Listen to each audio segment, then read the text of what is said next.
Good evening, everyone. We will call to order the Oxnard City Council meeting for Thursday, June 27th, got ahead of myself, 2024, at 5 p.m. Madam Clerk, if we can have a roll call, please, posting of the agenda.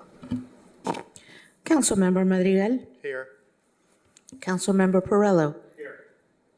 Councilmember Turan. Here. Mayor Pro Tem McDonald. Here. We have a quorum. The agenda for this meeting was posted in the City Hall Bulletin Board on June 14th, 2024. Thank you. And Mayor Zaragoza sends his apologies for not being able to be here, but he's got a summer head cold and not feeling very well. His doctors told him he should stay home and rest. So we will hope that he heals well soon. That takes us to closed session. We have two items listed. Mr. Fisher, do you have any statement on closed session? Thank you, Mayor Pro Tem. The City Council, after we see if there are any public comments, will recess to a closed session pursuant to Government Code Section 54956.8 to give instructions to its real property negotiators regarding property identified as Assessor's Parcel Number 132-0-033-010. The agency negotiator is Emilio Ramirez, Housing Director, and the negotiating party is Evergreen Devco Incorporated, under negotiation or price and terms of payment. The City Council will also recess to a closed session pursuant to Government Code Section 54957.6 to review the status of labor negotiations and to review its available funds and funding priorities for the purpose of providing instructions to the city's negotiators regarding the organizations listed in item C2 of the meeting agenda. Thank you. We'll wait for the city clerk to come back, see if we have any speakers.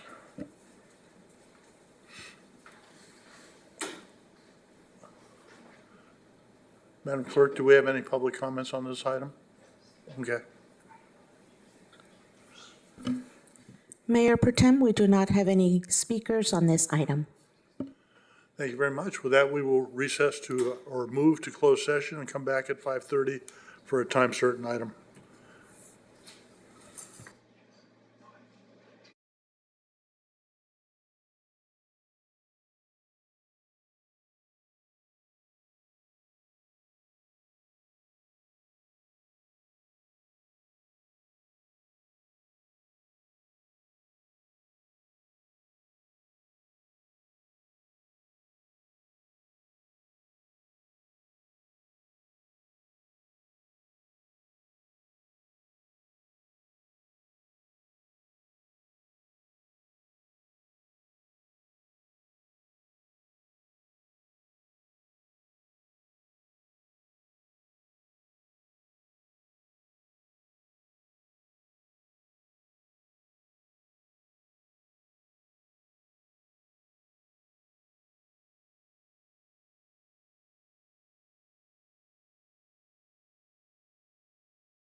Welcome back, everyone. We have returned from closed session. Mr. Fisher, is there any report out of closed session? Thank you, Mayor Pro Tem. There are no actions to report out of closed session this evening. Thank you. That takes us to our appointment item at 5:30. Subject is presentation by Caltrans on pavement rehabilitation project on State Route 232, which is Vineyard Avenue between US 101 and State Route 118. And Mr. Wolf, are you going to introduce this, or? Okay? Good evening. I'm Jim Medina, Public Affairs for Caltrans. I appreciate you giving us this time to present this project. And thanks, Vice Mayor McDonald. You're my representative in D4. So this is Kenny Ha, who's our project manager. So he'll be making the presentation. Okay. Thank you, Jackson. Good evening. I'm here. My name is Kenny Ha. I'm the project manager from Caltrans and this project. So I would like to present the projects to the council here. And any question, just let me know later. There it is. Okay.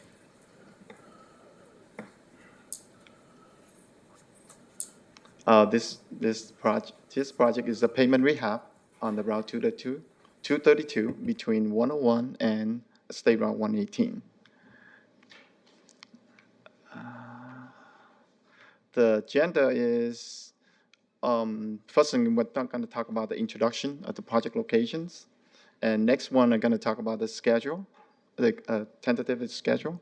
And the next one I'm going to do is introduce the existing payment condition.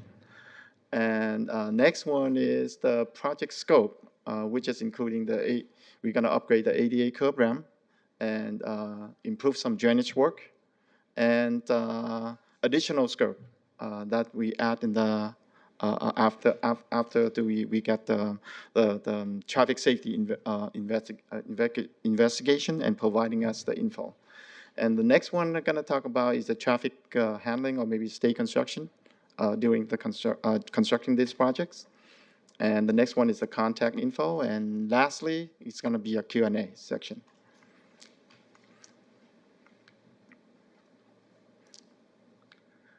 Okay, this project will preserve and extend life of the existing pavement, and the right quality, and upgrade the safety measure of the pedestrians and the bicyclists. And the project, as is shown on the picture here, is starting from 101 and all the way to 118 State Route. And the schedule of this project is we are tentative advertising this project by the end of this year, November 2024. And the bid opening will be on January 2025.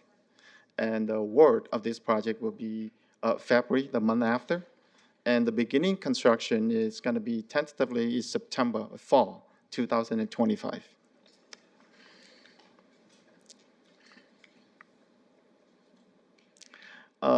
Let's have some picture of the existing payment, why we need to have these projects going on the 232.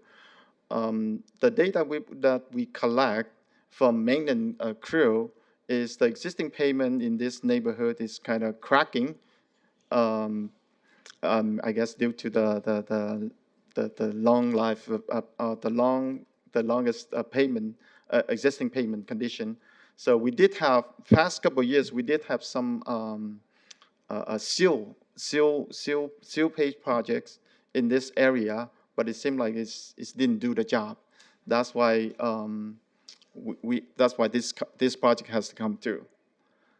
This is another location that's showing the existing crack condition of the pavement. And the next one is also, and this picture was taken in 2017, but I think in 2018 we did have the seal coat for this area. And this is the last one that I showed the picture of the existing pavement. Now, the next one, talking about the project scope. Okay, the project scope is we're gonna co-plane and overlay the existing pavement by 2 inches, and approximately the entire route on 232, around 14.7 mile. And we also reconstruct and upgrade a 37 curb ramp, and comply with the ADA standards. And the next one we also installing 33 accessible pedestrian signal and touch-free pedestrian push button. The next one is we installing complete street striping for the bike lane for 3.7 mile for class 2, which is kind of separate from the travel lane. And also upgrading the existing standard crosswalk so that is more visibility. And the next one is we constructing around 10,000 of square foot of the sidewalk, which is may got damaged, or we got some damaged sidewalk that we need to repair and upgrade. And the next one is we installing drainage inlet and the pipe to for the RCP, which is reinforced concrete pipe, to tie in the existing drainage system of the county drainage system. And lastly is the next one is installing and upgrade some metal beam guardrail. Okay. I'm sorry, we have one quick question for you. Okay. Maybe two. Yeah, Sure. Are you okay with taking questions, or do you prefer I wait till the end? Sure. Okay, just a quick question regarding number 5 on here on closing gaps and repairing damaged sidewalk. Okay. After this project, would we anticipate that there will be no more existing gaps in sidewalk where it's present, or will we still have a few after this? We still have some. The reason why is because we don't have the right of way for that. That's why we cannot do it at this time, because Okay. the project's life of it. So that's why we had to wait for the next projects. Okay, thank you. Okay. Any other questions? Councilmember? Thank you. Appreciate the presentation. No problem. One of your very first slides showed cracking along a concrete block wall that protects the first part of River Park. On the other side of that wall, there is an excavation for a drainage. Is the lower elevation causing the street to crack? That's the thing I don't know at this time. Maybe I can get back to you for the project team. You Okay. can get more info provide more info to you. Okay, and then the next one was, you're gonna provide, it said drainage. There is an area of Vineyard Avenue going north, the slow lane, in front of the entrance, just past the entrance to Jones Ranch, but before you get to Central Avenue, when it rains, it lakes up and the cars go through water. And it's always, are you planning to put a drain underneath there? It's across the street from the Juvenile Justice Center. Thank you. I think this project, we're proposing the drainage pipe on the northbound on the 232, that may resolving that flooding issue in that neighborhood. Thank you. Okay. That's all I That's what's coming up. I'm sorry. You good? Thank you. Okay, the last one is the project scope is construct the approach and departure stop, actually replacing it. The departure and departures, approach and departure slab on the 101 and 232. Okay, go to next. Any question?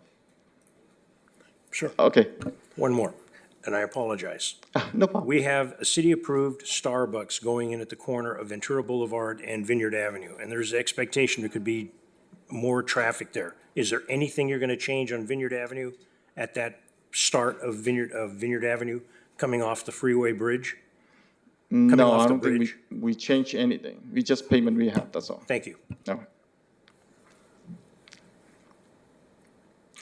Okay, this is the typical cross sections that for this project. We just remove 2-inch layer of the existing pavement, and then we put it back with the rubberized asphalt concrete, which is similar to existing AC, but it's darker, that's all.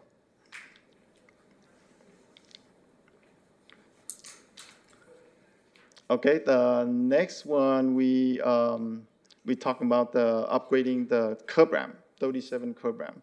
Originally, we are proposing around 60 of them, but unfortunately, after we go to the project development process, we realize there's a lot of curb ramp area that we want to upgrade or put in new is outside of state right of way, and we didn't have time to acquire the right of way. That's why we have to put it out from this project.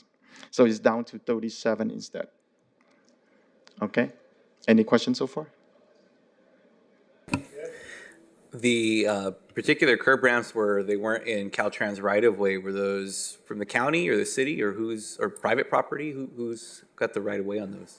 The one that we remove, or The ones that were removed from the project. Yes, it's actually for private. Okay.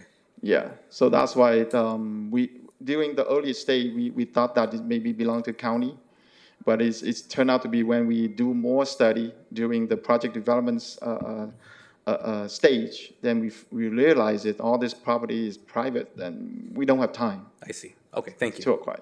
Thank you. Question. Councilmember Perrello. Thank you. Okay. You mentioned it's going to be the asphalt with a rubber combination. I know from having lived on Vineyard and traveling that road a lot, currently the issue in certain spots of Vineyard Avenue where it's been repaved, the top layer is just peeled away in Correct. various sections. Correct. What are you using to adhere so that doesn't happen again? And is it a combination of the material that's being used and the rubber that's being involved with it that's causing the peeling away? Okay. Yeah, that's the reason why, because it's probably the life of the AC is reaching. So that's why we need to coplane it 2-inch and putting the rubberized AC on top of it. So supposedly the rubberized AC will last around probably 10 years. Okay. So that's why it lasts longer than traditional asphalt concrete. That's good to hear. Yes. One last question. Are you perceiving that there will be need to haul gravel into the area, or is there enough asphalt material, sand and gravel, to make the asphalt that you'll need for this project? Well, we do have the material study of the percentage of gravel and sand and tar tackles on it. So that's why they have the proportion of it.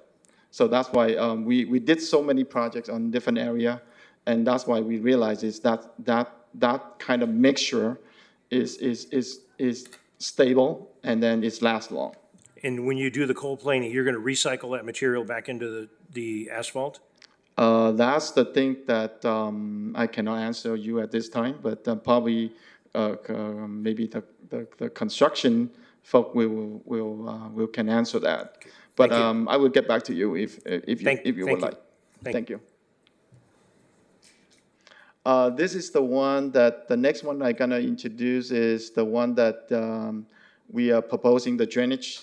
The drainage pipe, which is resolving the flooding area, is on the northbound side, south of Vinegar Avenue and near the Juvenile Center and Beatty Street. So that's the one that on the top figure is showing the one that we joining to the county line, county flood control line, that area, and they're gonna go all the way to Juvenile Center, which is on the next line.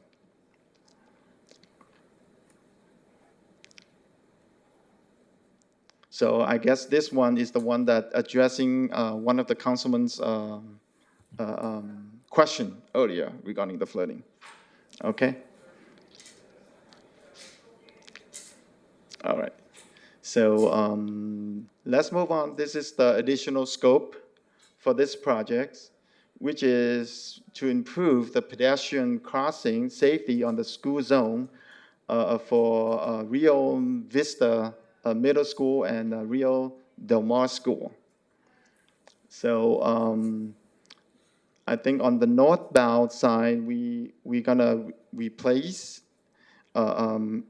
replace around five sign, and on the southbound we replace around 3 sign. And those sign detail is gonna be like on the next slide.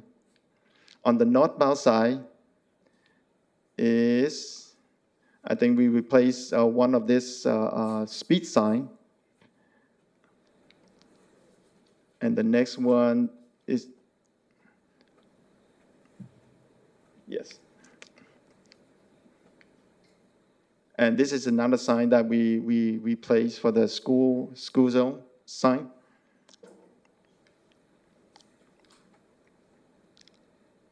And this is another sign that we're replacing. And adding the beacon on top of the sign.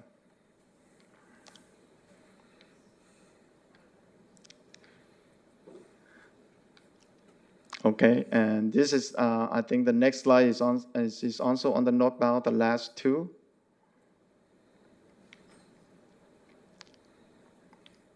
Of the sign. I think this is incorporate the safety that we got from the traffic safety, and also I guess it's from the community that reflecting the safety of this crossing the street in this neighborhood.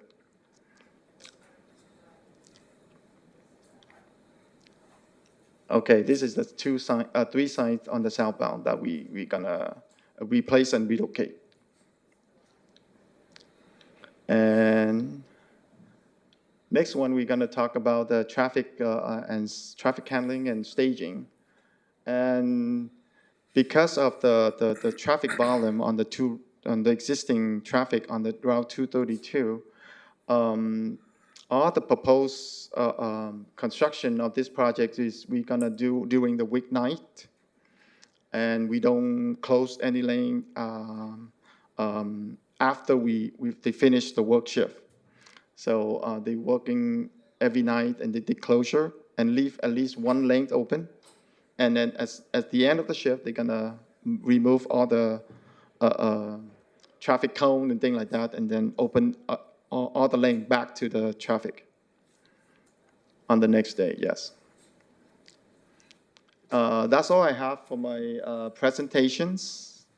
If you have any questions, you can contact my PIO here, Jan Medina, or you can contact directly to me, Kenny Ha, with the info that is shown on the screen. Hey, we have one more question up here on the. Okay. With respect to closing the lane, you're going to cold plane the lane, and then you're going to pave the lane before you open it back up? Correct. Okay. Yes. And you are going to do the work at night? Yes. During the months that you will be doing the work, will the base be warm enough to get a good adhesion? We've had a problem on Harbor Boulevard sometime in the past that the temperature wasn't hot enough to keep the base hot enough to stick. Correct.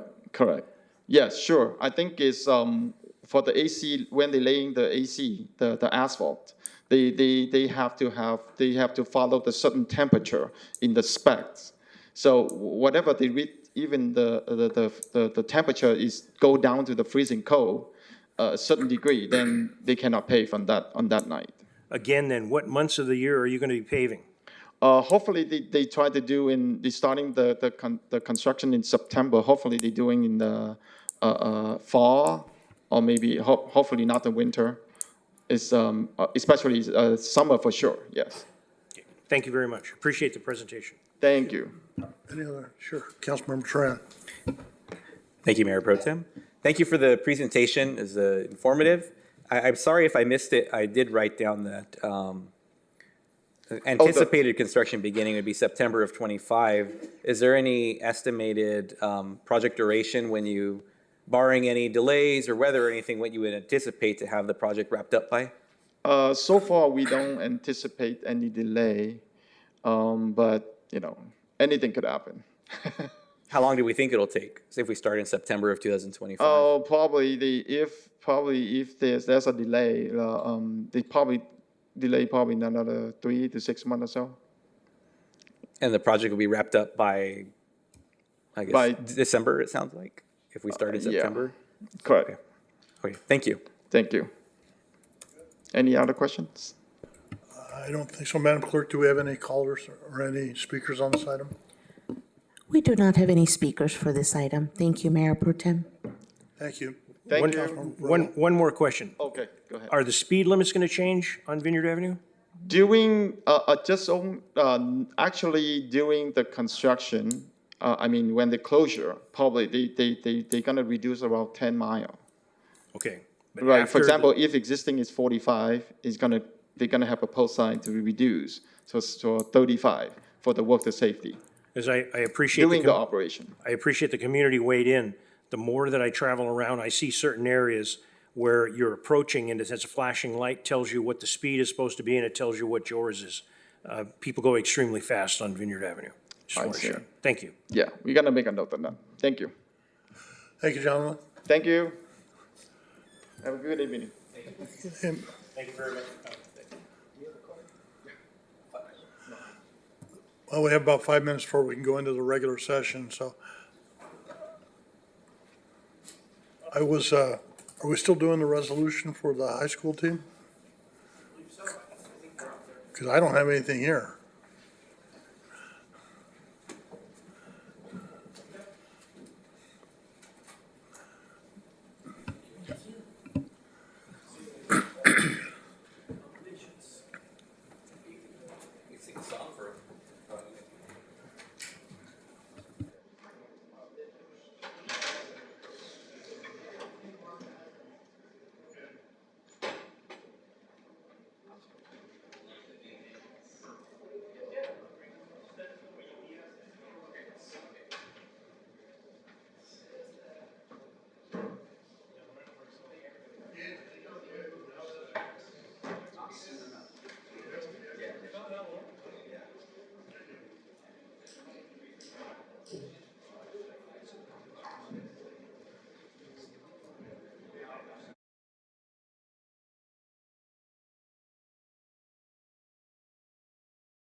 Okay, we will start up again. We will start first with ceremonial items.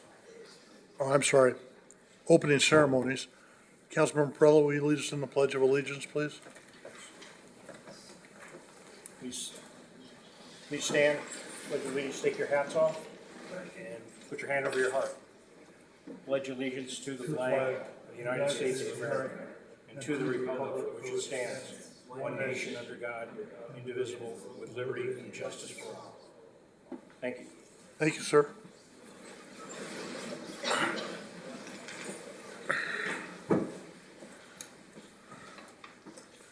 Okay, that takes us to ceremonial items, and the presentation tonight will be presentation of a commendation to Pacifica High School boys baseball team for winning the CIF State Division IV Regional Championship title.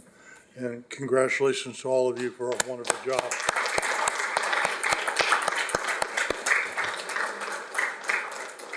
And I'd like to invite Principal Chris Ramirez and the four coaches to come on up to the dais, please.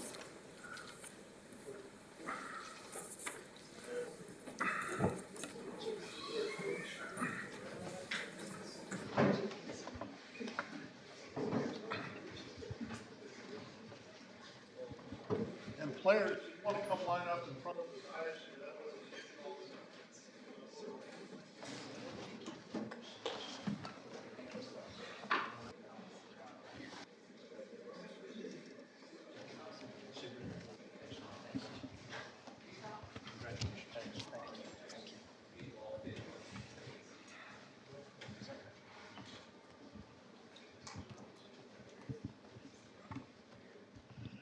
And I'll start out by reading the certificate of commendation presented to all the players and the coaches.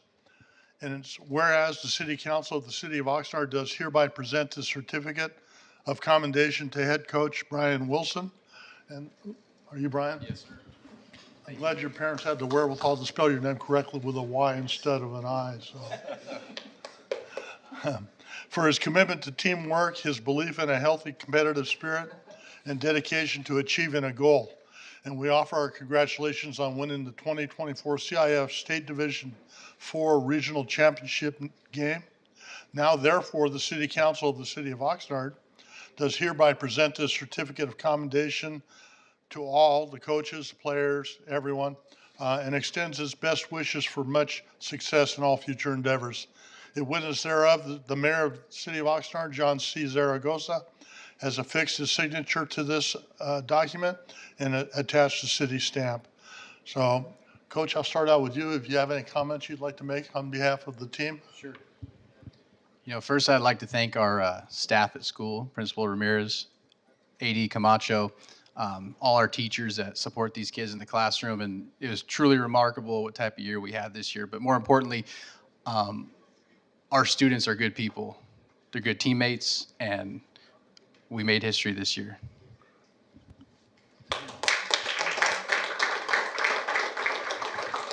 I also share that it's the same thought sentiment there as Coach Wilson, but we have an amazing staff here of coaches who put a lot of time and effort into building resilience and into our young men at Pacifica High School, which will go on into the future and to give back to the city of Oxnard.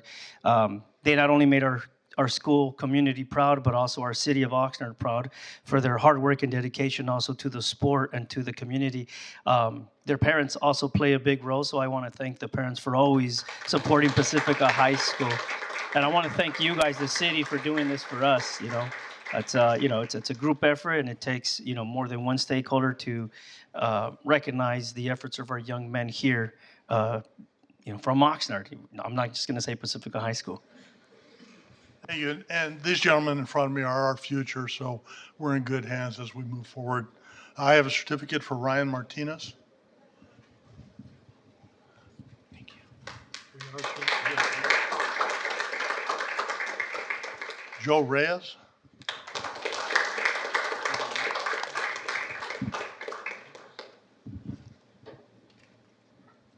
And Ray Urias.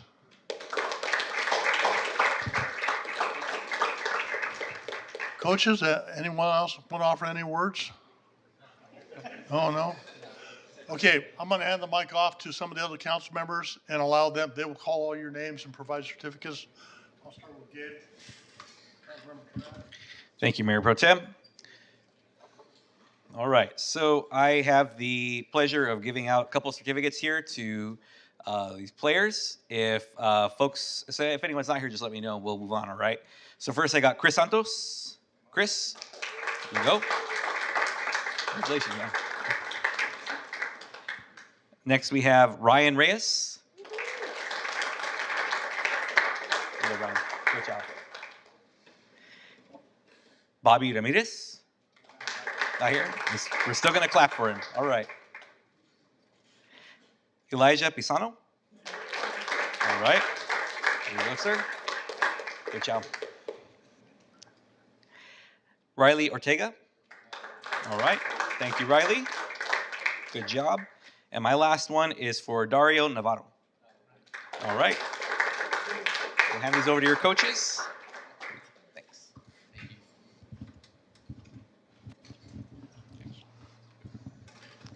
All right. I'm up next.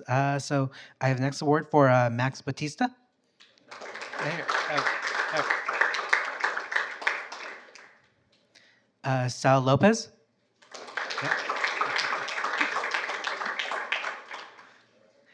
Jordan Gonzalez. Oh, is that 3 strikes? I'm out. Ricky Garcia. All right, there you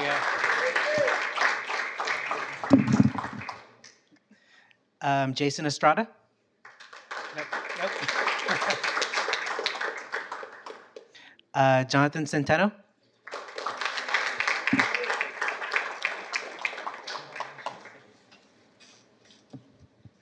JJ Carmona.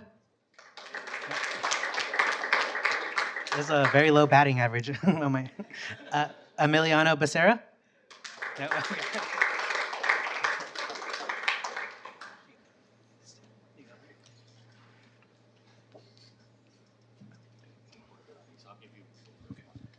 Thank you. Alex Villason. I apologize if I said it wrong. Devon Wilkes. Thank you. Juan Pablo Arroyo. Thank you. Ashley Guzer.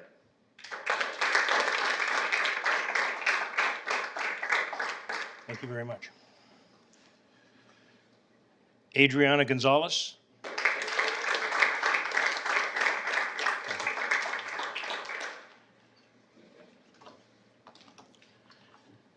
And I will not even take a shot at this one here. Some help? Mikhail. How do you say his last name? Du Alemana. Get the hell out of here. And we have some other individuals that are. Yeah, they're not. Those are. Okay, these individuals received, but they will be getting them later on. Johnny Cifuentes. Brian Cibrian. And that's it. Thank you, ladies and gentlemen. Thank you and congratulations on the honor. You make Oxnard proud. You make your school proud. And we're very appreciative of everything that you do. And you are our future. So keep on, Hank, keep it on. Thank you. Absolutely. You want a group picture? Okay, there's not as many. Go ahead and have them come up on the dais here. There's not as many as I thought would be up there. Up here, gentlemen and ladies.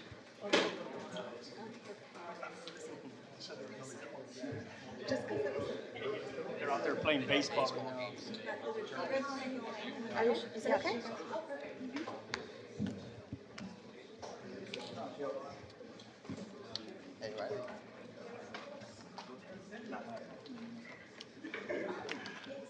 Get right here. That's got like Doug Daniels' super. Yeah.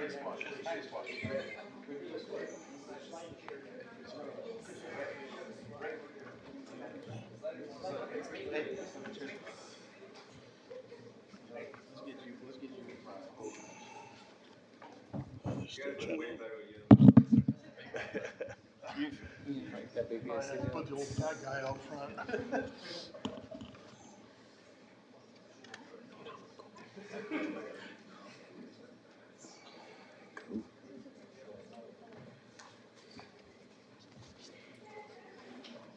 Good job, boys. Good job, boys.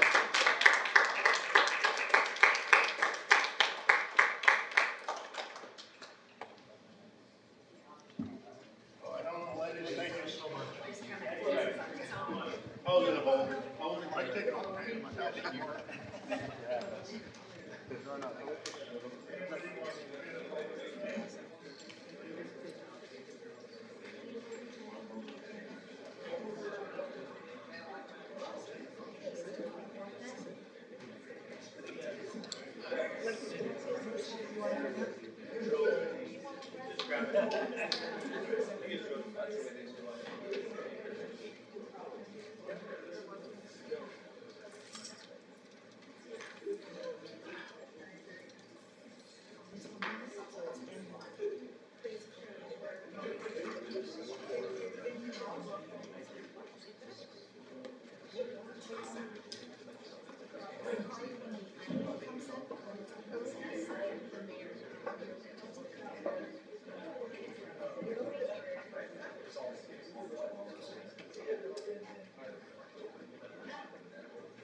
Mr. Nguyen, your light's flashing. Did you want to say something?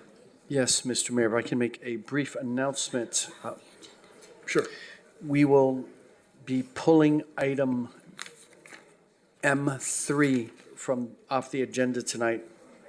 That is M3, Public Works Department, the authorization to accept the federal grant for the Kamala Neighborhood Water Cast Iron Replacement Program. So that will show up at a near future council meeting, but it will be pulled from tonight's agenda. Thank you.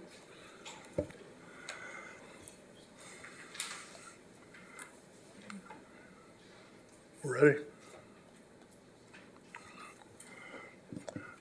Okay, thank you, ladies and gentlemen. That takes us to item G, public comments on items not on the agenda. This would be comments under the jurisdiction of this body, but for items that are not agendized. And each speaker will have a total of 3 minutes. And I have Daniel Caddens, is it? I apologize, I'm having trouble reading the last name. Yes. Step up or? Yeah, come on up. It's just like, this is my first time doing this. Okay, But you'll have 3 minutes. Go right ahead. Just real quick, there was an incident where someone got at my mother to do something towards me, right? And it's they convinced my mother to put a restraining order on me. And when they convinced her, so time goes by. They put a restraining order, and time goes by, and this one day it was obvious that I was getting sent back to jail, like constantly. I get out on that restraining order, and constantly I go back, just constantly. Well, long story short, on May 5th of 2021, I was like, I'm not gonna get into details whatsoever, but I just need I was sexually assaulted by the law enforcement, and I don't want to say details, just out of respect for the public, but just that you know that I need assistance on this because it has to be attended and it has to be addressed. That I don't deserve this type of treatment, because I didn't deserve a restraining order for because when you receive a restraining order, it's because you did something to your next of kin, whoever it is. In this case, I didn't do nothing to my mother. I didn't do anything for her to do that to me. It came from somebody else. So pretty much, well, here's the thing. It was big. And since it's big, it becomes personal. And so I need help. Somebody to help me out, because once I tell them the truth, when I speak the truth, it's just, in other words, I'm not excuse my language, but I'm not a piece of shit. Straight up. And so if you guys could help me out, my address is 176 McMahon Street, Oxnard, California. That's all. Okay. And oh, and by the way, tomorrow I got to show up to the Oxnard Police Department to see because to me they want to go undetected, and it has to be addressed. And if I was a liar, I wouldn't be here. And it's correct. I have the evidence in my backpack. I have everything to show that what it's about is correct, and it should be done to me. You hear what I'm saying? I'm sorry, I don't sound professional, but I got to go to work right now, like in about an hour and a half. Okay, and I apologize because this is not an agendized item. We can't engage in any discussion on it. What do you mean by that? It's not an itemized item that we can talk about tonight. So I'm going to ask a staff member to connect with you on your way out. What does that mean? I'm going to ask a member of our city staff to talk to you on the way out. We cannot respond to you because it's not agendized. All right, thanks. Okay, thank you. Madam Clerk, do we have any other speakers? Mayor Pro Tem, we do not have any additional speakers. Okay, it takes us to item H, report of the city manager. Mr. Nguyen? Thank you, Mr. Mayor Pro Tem. So I have a few quick updates, and then we also have the continuing emergency order item that will require a vote, but I will ask Diego to put up our quick slides. All right, so first up, there is going to be a community outreach session conducted by our Public Works Department at Carty Park. This will be on Saturday, this Saturday, June 29th. It'll begin at 10 a.m. We expect it to run roughly 2 hours. Carty Park is, of course, at 3900 South F Street. And the staff will discuss with the community and get feedback on the coming new playground. So just want to have this public outreach session to look at playground designs and color options and possible layouts and more, meaning it could be exciting. So that is this Saturday, June 29th, 10 a.m., Carty Park. Next, many residents have received a postcard in the mail alerting our residents to the annual publication of our drinking water report. So we encourage people to go online and take a look at this. It's available at oxnard.gov/CCR. And CCR stands for Consumer Confidence Report. So it's the annual, or in this case, the 2023 Drinking Water Consumer Confidence Report. So that is available. Okay, so next, it's right around the corner. And last couple of meetings, I've been announcing that all fireworks are illegal in Oxnard. And we provide the hotline and the information, and that's all out there. People are utilizing it. So given that this is the last council meeting of June, I'm going to just remind everyone that, again, not only are the fireworks illegal, all fireworks illegal in Oxnard, in addition to them being a severe public nuisance, especially for veterans and pets, they can also be extremely dangerous. So this is a reminder. This was only 5 years ago. A young man who was lighting fireworks actually lost his life. And this next image is maybe PG-13. And we had, that same year, we had another individual who blew off a few fingers while lighting fireworks here in Oxnard. So while it's fun and people love it, it's illegal. It's a severe public nuisance. It is also extremely dangerous. You really don't know what it is that you've purchased, and when it goes wrong, it can maim you, and of course, in that prior case, it can also kill you. So just a reminder there. Okay, Diego, if you can take the slides down.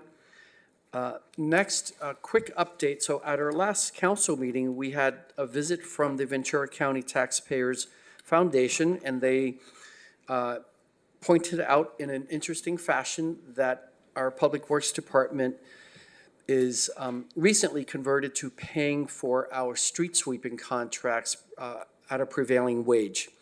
Their contention is that we should not be doing that with regard to, they pointed out, prevailing wage and contributing to the street sweepers' pensions.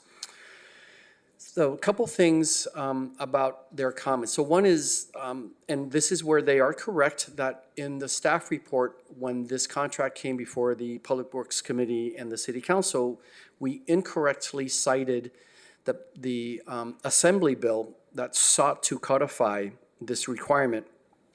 And that was a clear mistake.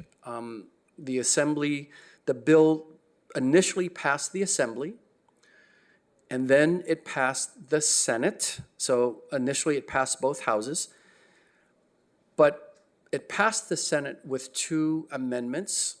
Therefore, it was required to go back to the Assembly, which it did, but for whatever reasons, and it's unclear to me at this point, it did not pass the Assembly ultimately. So that part is correct. Now, with regard to paying prevailing wage, we believe that based on the State Department of Industrial Relations guidance, that we are required to pay prevailing wage for the street sweeping work that we contracted out. Now, the gentleman from the Taxpayers Association or Foundation have asserted to me that indeed we do not need to pay prevailing wage. So I have made an inquiry to the Department of Industrial Relations, and as soon as they provide clarification, I will report that back out at a open public city council meeting, again, as soon as we get a response. So that's the update for now. Nothing definitive quite yet, but I'm sure we'll get a response, and again, I will commit to reporting that out here in a public council meeting. Thank you. Thank you. Madam Clerk, do we have any speakers on this item? We do not have any speakers. Okay, there is one action item on this, and that's the continuation of an emergency order for replacement of the city's data center cooling system. And the recommendation is that the City Council review and approve the continuation of the city manager's emergency order to dispense with public bidding requirements pursuant to Public Contract Code Section 22050 for the replacement of the data center cooling system. This item did not originate in committee. Do council members have any questions about this item? No. No? If not, a motion would be in order. I move the recommended action. Second. Madam Clerk, we have a motion by Councilmember Valenzuela Zavala and a second by Councilmember Perrello. Please vote.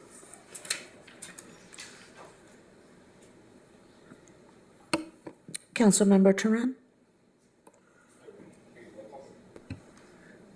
I thought we were using that. Is the tabulation system not working? Okay. We'll do a roll call vote. It's working. We got it. Motion carries 4-0. Thank you.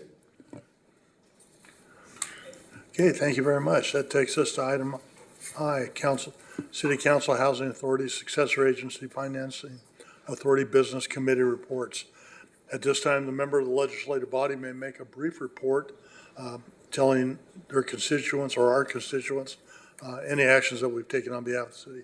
I'll start to my right with Councilmember Turan. Thank you, Mayor Pro Tem. Just a couple quick items tonight. Number one, I do want to just go back to the ceremonial item tonight and congratulate the Pacifica baseball team for their accomplishment. As was stated by the principal and their coaches, they are certainly making our community, and I'm sure their parents and families, proud, as well as the school staff, of their resilience and their ability to make that accomplishment. And I just hope that if they go back and watch this meeting, because I'm sure they got curious and wanted to see the rest of the council meeting since they were here, I just want to congratulate them personally and let them know that I'm very proud of them too, and I hope they are equally as proud as themselves.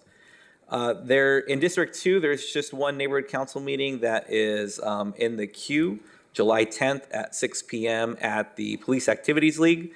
The Fremont South Neighborhood Council will be having their meeting. And again, that will be July 10th at 6 p.m. at the Police Activities League on South K Street.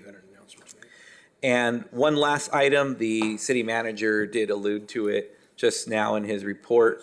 I looked it up real quickly, and the U.S. Consumer Product Safety Commission reports that in 2023, they received reports of an estimated 9,700 injuries involving fireworks. 9,700 injuries involving fireworks.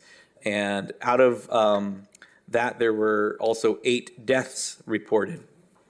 Of those deaths, 5 were associated with firework misuse, and 2 were a device malfunction, and the other one had unknown circumstances. But I just want to point out that they pose a hazard not only to individuals, but peripheral people as well. It can go up and get in somebody's rooftop, or it can land next to somebody who had nothing to do with it. And it's not just the issue of the noise and the percussion that comes from it, as well as the negative effects it has on pets and veterans and those with issues around post-traumatic stress, but it's physically dangerous for folks as well. And I just wanted to point out those facts and figures to let people know that people do get injured, and sadly people do lose their lives. So those are all my comments. Thank you, Mayor Pro Tem. Thank you. And I'm going to move over to Councilmember Valenzuela Zavala, who has to step out for a little bit. Any comments, sir? Yes, thank you, Mayor Pro Tem. So a couple things. Last week, I was able to attend a meeting on Halico with some of my peers here. Got an update from the EPA remedial specialist on the program and getting a good timeline on remediating the sites, the Halico site itself and the contaminated site nearby. So excited for that, to see what the feasibility and proposed plans will be this fall. Also, I thank the city manager for making the comments about Carty Park. That's also, right afterwards, the Mermaid League Softball is going to be having their closing ceremony. I plan on attending myself. I have my niece who plays out there for the Manta Rays. She got to play on the All-Star game this past weekend, so very happy to see that. And yeah, it's just, and hope everyone enjoys their 4th of July. Thank you. Thank you. Councilmember Perrella. Thank you very much. Had the opportunity to attend also the Halico presentation by the Environmental Protection Agency. Very interesting. There will be a neighborhood cleanup in the South Bank neighborhood this Saturday, 8 to 2 o'clock. You need to prove that you are an Oxnard resident. No commercial collection of trash, but there's an opportunity for residents to take care of unnecessary stuff that they want to get rid of. Thank you. That's all. Thank you. I have nothing to report. We do have one action item under this section, and that's appointment of a member to serve on the city's Cultural Arts Commission. Recommendation is that the mayor, with the approval of city council, appoint Elisa Torres to the Cultural Arts Commission representing District 6. Any questions or comments by council? Councilmember Tran? I'm willing to move the recommended action. I just wanted to, as usual, thank Ms. Torres for being willing to volunteer and be part of our CAGs, our action groups here in our commissions. So thank you. Thank you. I would second that, but first I'll ask Madam Clerk, do we have any speakers on this item? Mayor Pro Tem, we do not have any speakers for this item. Excellent. We have a motion by Councilmember Tran, a second by myself. Please vote.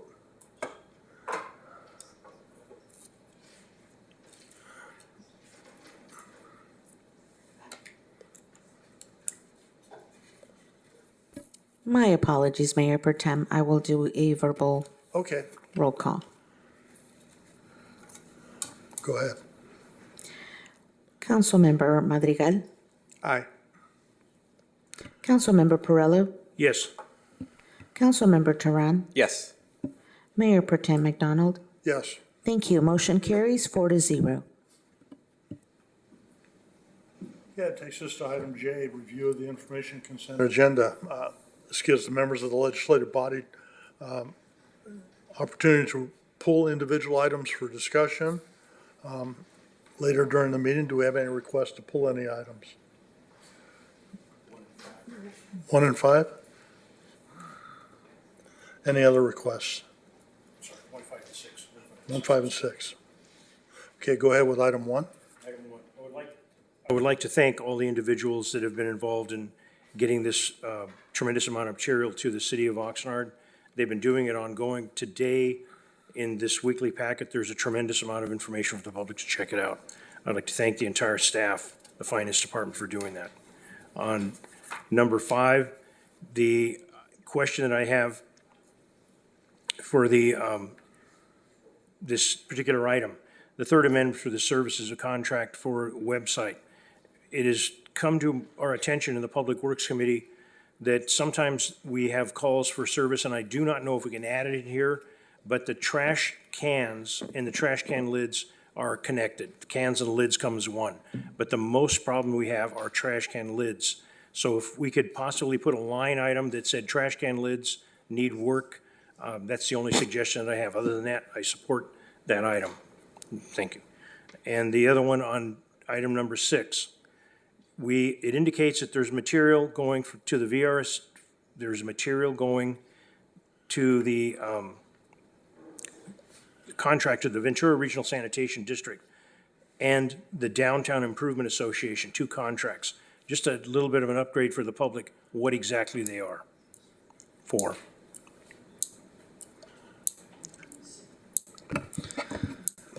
Do we have anybody here that can answer that? I'm going to try, but I have to look for it, to the ones. Okay, the first one is, you say VRSD? Yes. Can you tell me what line number you're looking at? 1 second. Okay, so number 4, Downtown Oxnard Improvement District. That is our portion of their business, the improvement district's assessment. So that's the properties that we own within the district. Okay, thank you. The other one is line 17. Okay, 17 is consulting services for Santa Clara landfill monitoring. So I believe that's the people who monitor the condition of the Santa Clara landfill. So I think our Public Works Director may have a little bit more detail. So we do engage with VRSD for certain services for the landfill. So without looking at the details, my assumption would be this is a payment for those services rendered. And just a question on this particular payment. Will this be an amount up to, or this has already been worked? That's the amount. That is the amount. Okay, thank you. Those are my questions. Thank you for answering. That's all I have, Mayor. Okay. And I did have a question about item 3. We received a written communication this afternoon. Chief, are you able to offer some comments on that?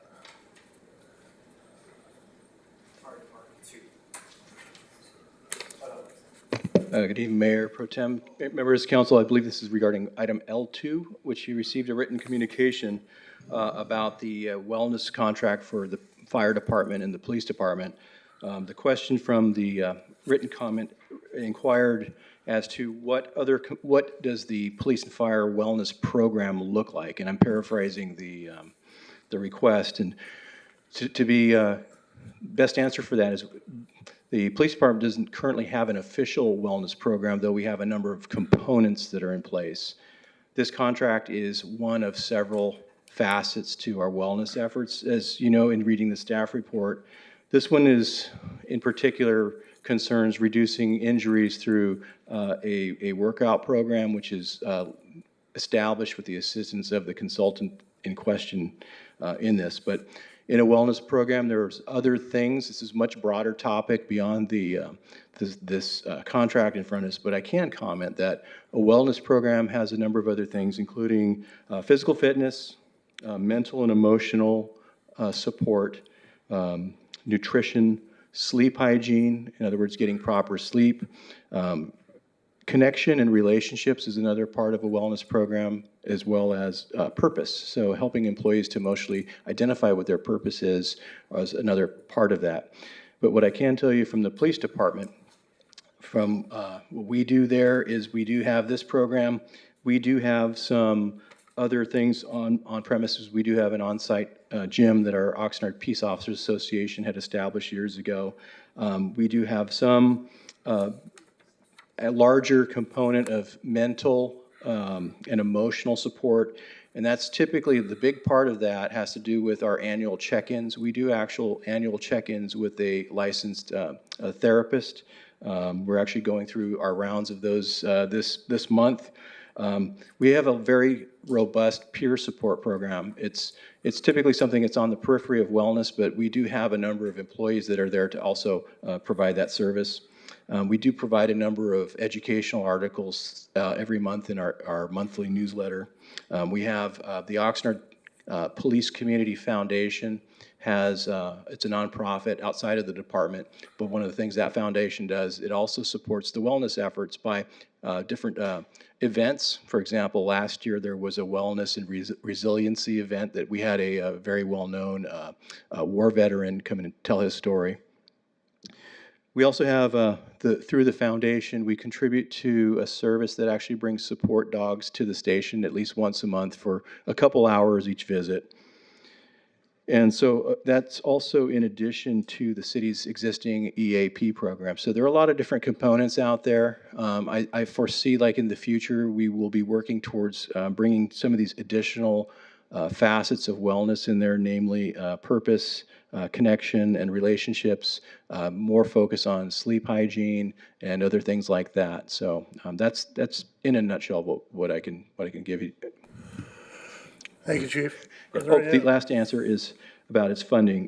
Does it affect other departments? Well, this is all funded from either within our police department. So it's if other departments have they want to start their wellness component, they would need to go about that on their own through their own budgets.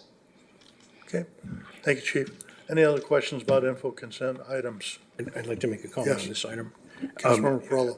I would just like to comment, I appreciate that some police officers have come to me and explained to me the wellness part of this component where it's mandated that they 1 hour, I believe, if you can fill it in a little bit, but they've told me flat out, this has been a tremendous improvement in their lives. It's a tremendous improvement for the city. And I'm all in support of that thing. It's somebody, no matter how big and tough you are, sometimes you need to talk to somebody. You need to get some things off your chest. And I compliment our police department for having this and putting in place. Thank you. Yeah. Any other comments? No. Madam Clerk, do we have any speakers on this item? We do not have any speakers on this item. Okay. What would be the pleasure of council? I'll move the recommended action. Second. Madam Clerk, we have a motion by Councilmember Perrello, second by Councilmember Madrigal. You just want to do a roll call vote on this?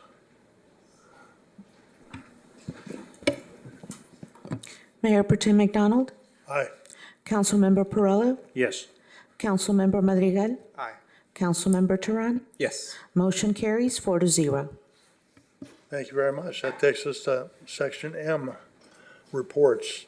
First one is Housing Department, Oxnard Navigation Center Operating Agreement with Mercy House for fiscal year 2024, 2025, and the recommendations are that City Council approve and authorize the mayor to execute a one-year agreement with Mercy House for the provision of shelter and navigation center operations for fiscal year 2024, 2025 in the amount not to exceed $4,066,990.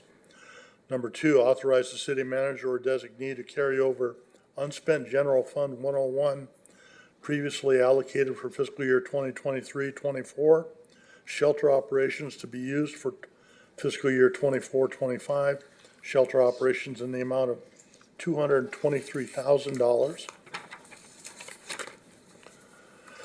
Number three, authorize the city manager or designee to appropriate permanent local housing allocation funds out of line item 220 and recognize grant revenue in the amount of $876,000 $166 in fiscal year 2024, 2025, and 4, authorize the city manager or designee to appropriate California state grant funds out of line 210 and recognize grant revenue in the amount of $1,334,826 in fiscal year 2024, 2025.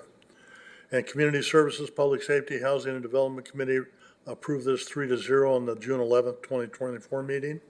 And pursuant to Measure M, there was a presentation, pre-recorded presentation on the city's YouTube channel. Mr. Ramirez is here. If council has any questions or requests for further information, any comments? Councilmember Turan.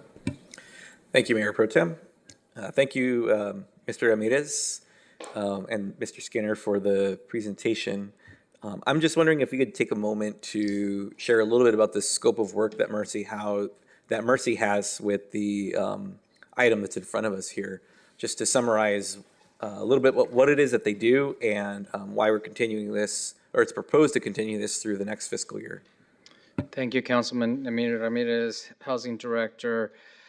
Mercy House is the continuing operator of the overnight shelter navigation center that currently operates on K Street. They are in full operation of that center, including meals, including security, including case management, and all the navigation services that occur on that site. I think it is important for me to mention a couple things. Number one,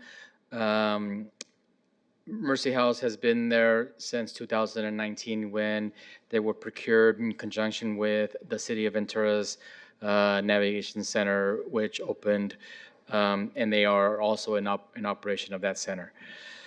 Next, we expect that this will be the last year that the Navigation Center will be at K Street, in anticipation that the second NB's construction will be finalized and they will be able to move into that site in July of next year. So hopefully this will be the last time that they are there.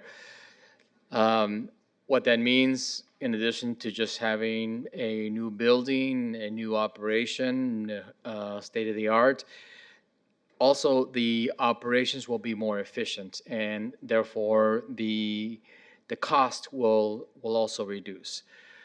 In the current budget, you should be seeing things that will not have to be undertook or paid for at the new center, i.e.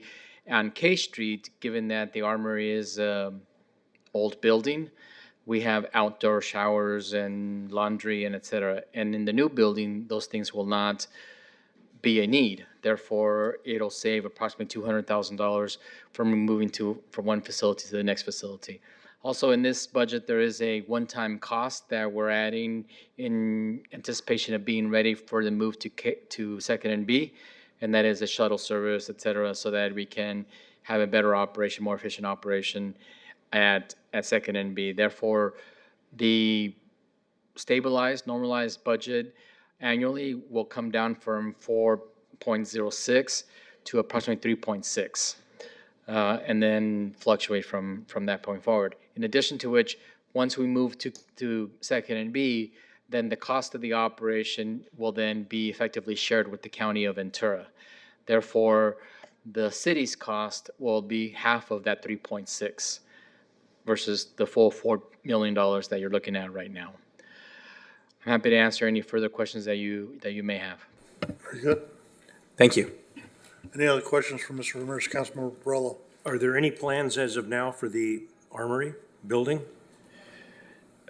Only that we do not plan on, I mean, it is city-owned, and once the shelter vacates, we do not have any current plans to sell it. Thank you. So it'll be in the city's ownership and use.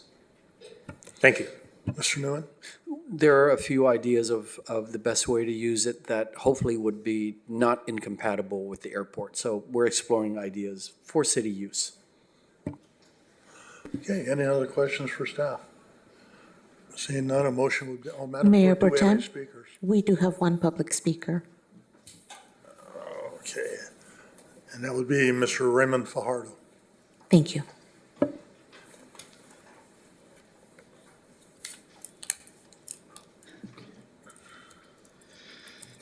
kind of answered all my stuff I was going to say, so that was good. But yeah, my name is Raymond. I'm a lifelong resident of Ventura County and have lived in Oxnard for about 4 years now. I came to provide comment regarding the Oxnard Navigation Center operating agreement with Mercy House, and in that, specifically towards the performance and funding, which you did a great job discussing, so I appreciate that.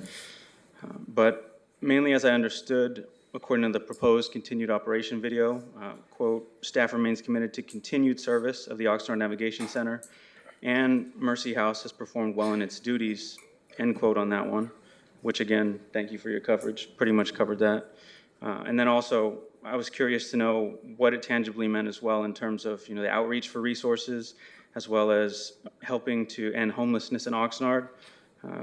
As someone who, is not exactly a fan of housing first necessarily, I was curious to know what resources and services may be provided before, during, and after both the emergency shelter as well as the permanent housing that Mercy House is a proponent of. And in that, I was able to find, I do appreciate the quality of life strategy and would hope to see, local news sources covering how this project is doing with its aspirations, and again, quoting, to restore and increase quality services and programs that enrich Oxnard's diverse community, end quote on that one.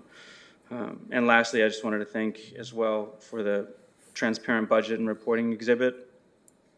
In that report, in reviewing where the 2024-2025 funding will come from, I was curious to know as well where the specific planning was for the $223,000 of unspent general fund, meaning, if it was previously allocated, why was it not invested in the year of allocation, and how can we ensure that it is well spent in this coming year? But you did a pretty good job covering that, so I was grateful for that as well. And that's basically it.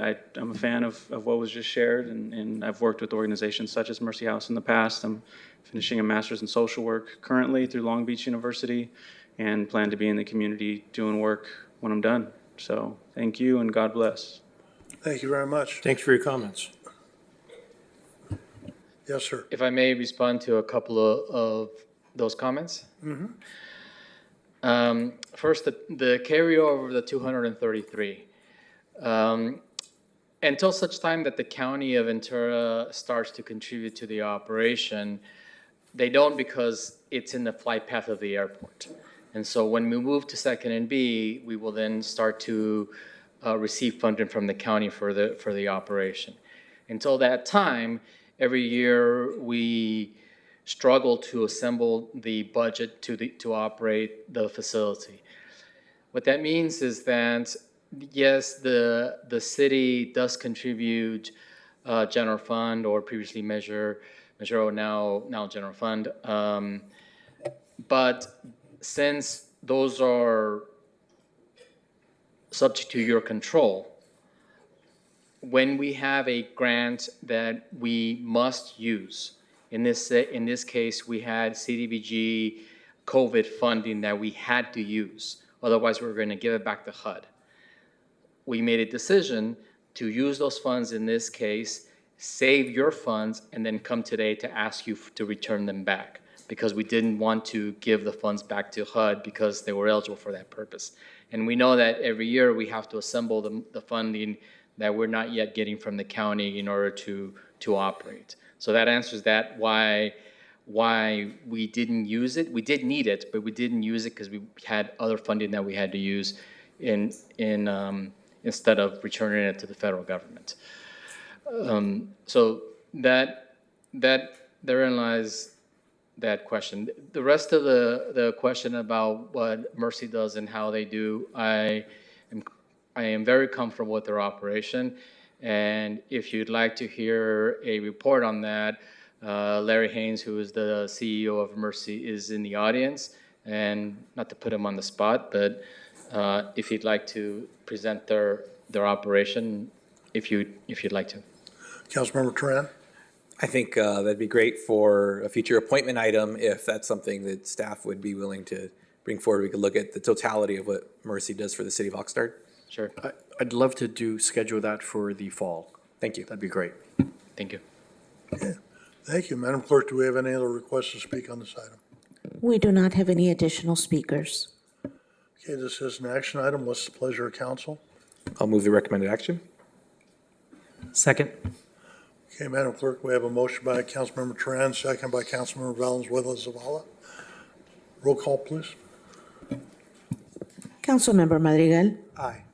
Councilmember Perillo. Yes. Councilmember Turan. Yes. Councilmember Valenzuela. Aye. Mayor Pro Tem McDonald. Aye. Thank you. Motion carries 5-0. Thank you.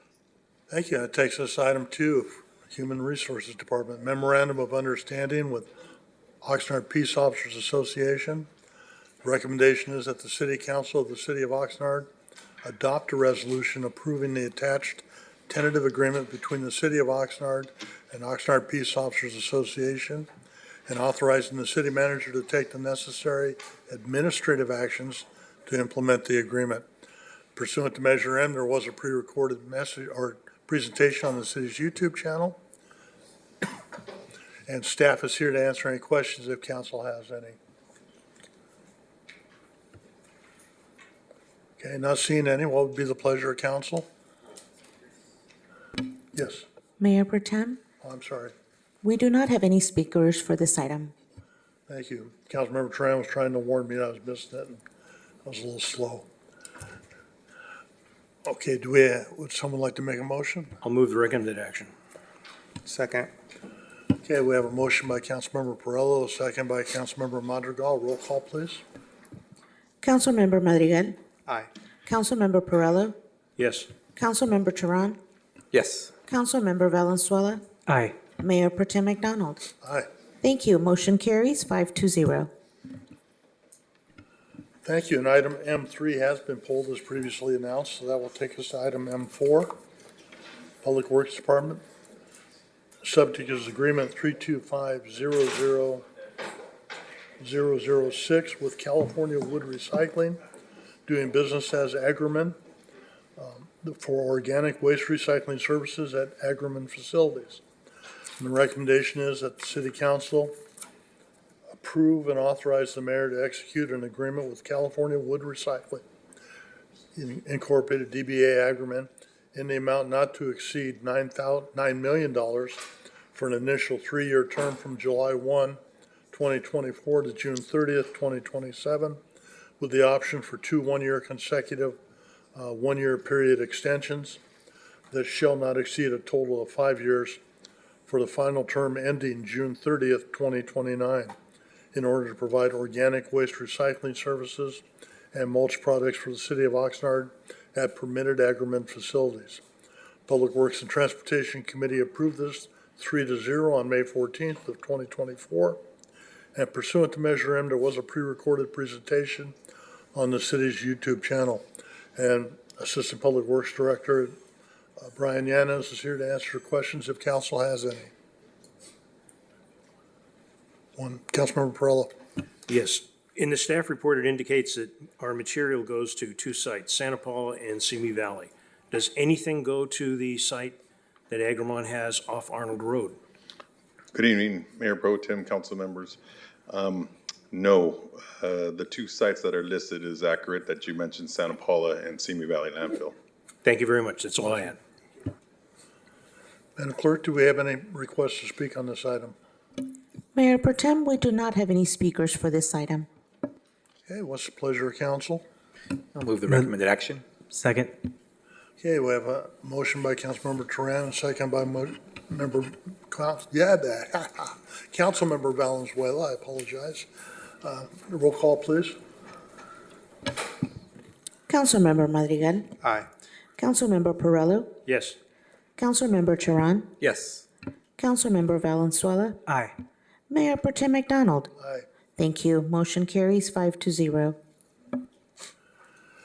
Takes us to item number 5, Public Works Department, Fifth Amendment to Agreement A8221 with Big Truck Rental LLC for short-term rental of refuse collection vehicles for the Environmental Resources Division.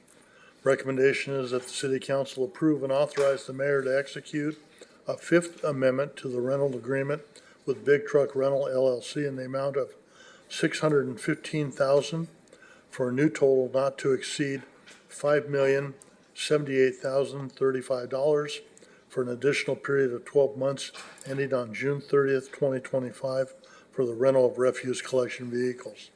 This item did not originate in committee because it's a continuation of an item previously approved by the city council. Does council have any requests for Mr. Yanez to answer? Councilmember Turan. Thank you, Mayor Pro Tem, and thank you, Mr. Yanis and Mr. Setz. Just real quickly, would you mind summarizing why we have rental or lease of vehicles versus purchasing them outright?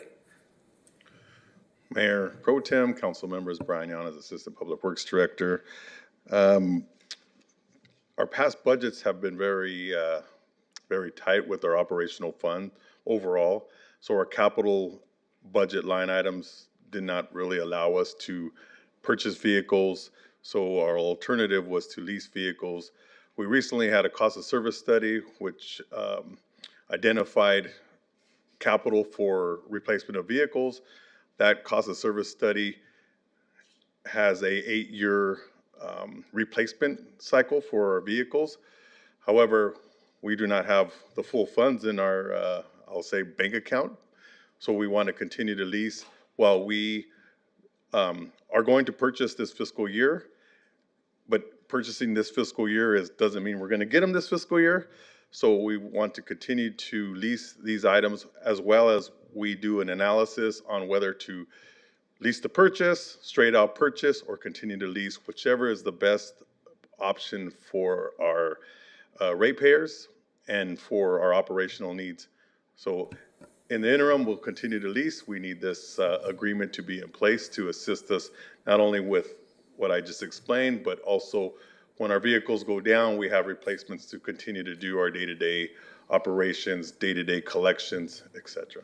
Because regardless, the routes need to be done, right? And the refuse needs to be collected. And so we have to have the trucks there, whether we have the money in the bank or not, or whatever the case is. So yeah, thank you for explaining that. And you had mentioned the rate study that we did and the recent review of our solid waste rates. And looking at that, I know that this is part of the discussion that happened there, and it's kind of part of a larger discussion.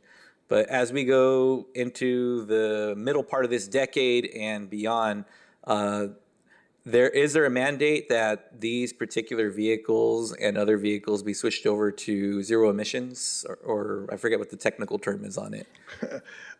Yes, part of the CARB, we have to go to zero emissions for these heavy vehicles. If my fleet manager is in the office, but right now there's is it 2035? 2035, but 2030, excuse me. But right now there's not a vehicle manufactured to even allow to complete a full route that we do on a regular basis.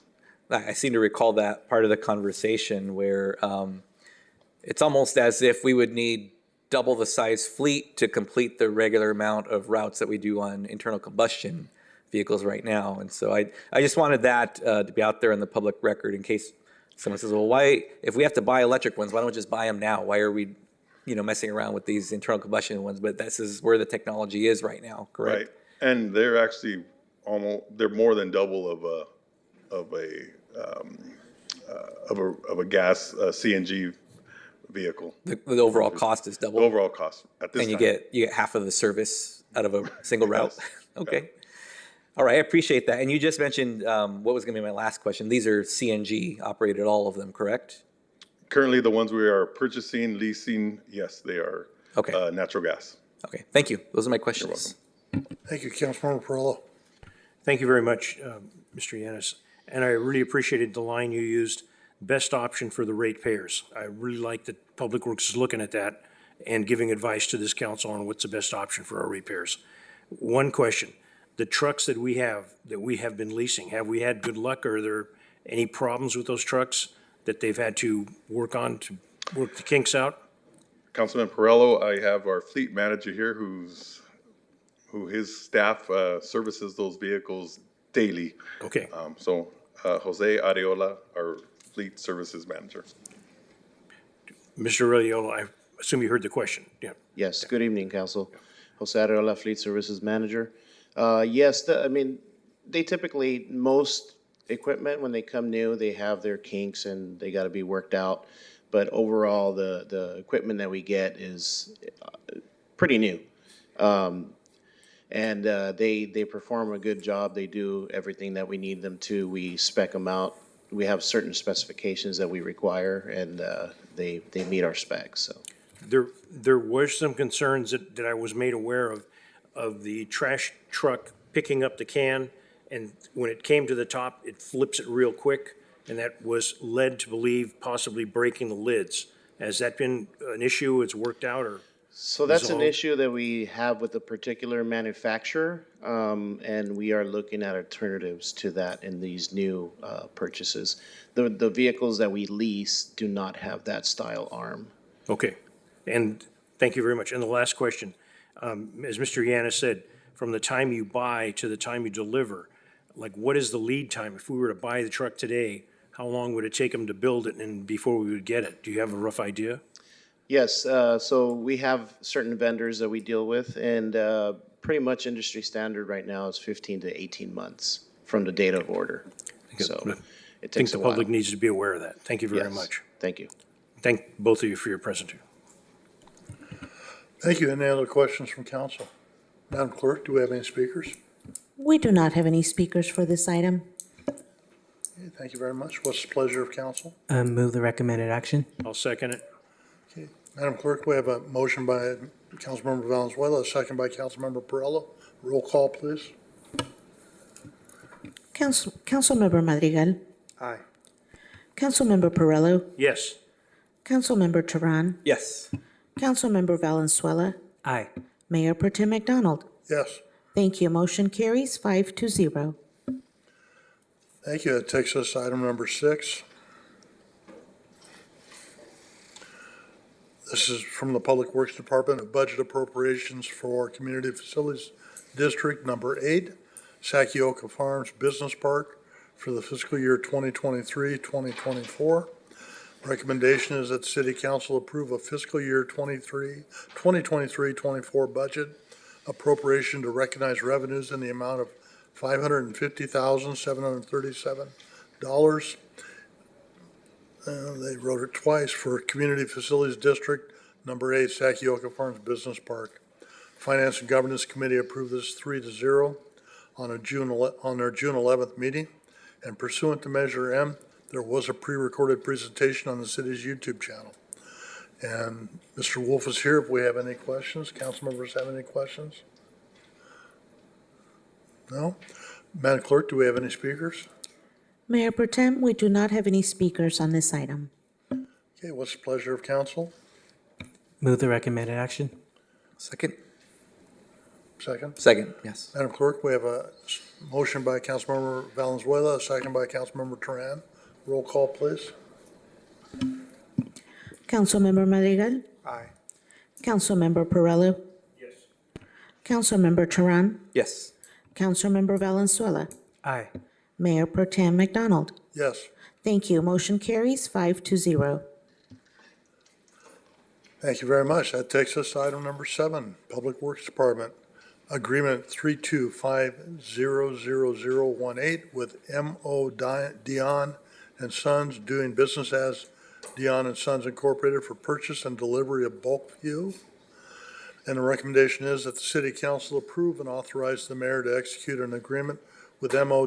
Dion and Sons, including DBA Dion and Sons, including, or incorporated, I'm sorry, on both of those, in the amount not to exceed $4,135,000 for an initial one-year term from July 1st, 2024 to June 30th, 2025, with the option for 4 consecutive one-year period extensions that shall not exceed a total of 5 years for a final term ending June 30th, 2029, for the purchase and delivery of bulk fuel to various city locations. As of the date of the City Council agenda being posted, there is not yet an outcome from the June 25, 2024 Public Works and Transportation Committee. Staff is available to answer any questions should council have any. Are there any questions from council? Councilmember Perrello? I'll just report the Public Works approved this unanimous, and it was a great presentation. Mr. Ariola addressed all the questions that I and other members had, and if there are no other questions from the public or members of the council, I'll move this action. Okay, and there was a pre-recorded message on the city's YouTube channel pursuant to Measure M. And Madam Clerk, do we have any requests to speak? Mayor Pro Tem, we do not have any speakers for this item. Okay, we have a motion by Councilmember Perrello, a second. I will second. I just have a quick question for Sure. discussion. Second by Councilmember Turan, go ahead. Thank you. And I saw this was asked at the Public Works and Transportation Committee. Looking at the staff report and the presentation, the estimated fuel quantities we have is unleaded gasoline, 27,000, and it goes down the list. It was asked about red dye 99 diesel, which is the most is significantly at 45,680. Mr. Yanez, would you mind just sharing a little bit about what red dye 99 diesel is and what why that's the largest quantity we have? Councilman Turan, that is for our off-road vehicles, our tractors, our heavy equipment. That's some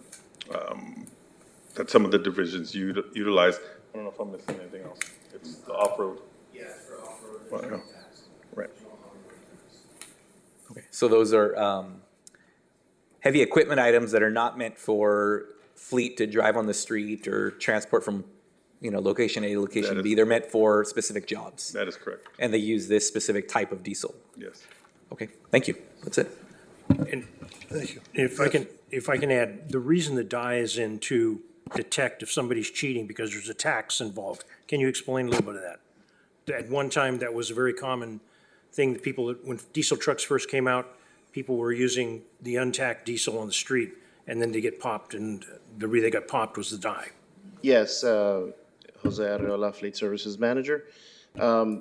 So there is an inspection that CHP can do. They can dip a straw in there and check to see if it's dyed. And if it is dyed, you're in big trouble. You can get some pretty hefty fines. This is for over-the-road vehicles. If it's on your construction equipment, obviously there's no tax, so that's what it's meant. The dye is meant for. There was a company that was involved that had a tube that fit in the spout, and it was full of the appropriate fuel, and you get around it. But the amount of tax on the diesel fuel difference from the untaxed diesel fuel, it's a tremendous amount of difference if you're buying 200-300 gallons of fuel for a big truck. Yes. Sounds like that comes from your farming experience. Thank you. And Madam Clerk, just confirming there are no requests to speak on this item. That is correct, Mayor Pro Tem. We do not have any speakers on this item. Thank you. What's the pleasure of council? Move. Mayor Pro Tem, I move the recommended action. Yes, ma'am. to confirm, we have a motion by Councilmember Perrello, and we have a second by Councilmember Turan. Okay. Roll call, please. Councilmember Madrigal? Aye. Councilmember Perrello? Yes. Councilmember Turan? Yes. Councilmember Valenzuela? Aye. Mayor Pro Tem McDonald? Aye. Thank you. Motion carries 5-0. Thank you. Thank you all. That takes us to adjournment. We are done. Have a good evening, everybody.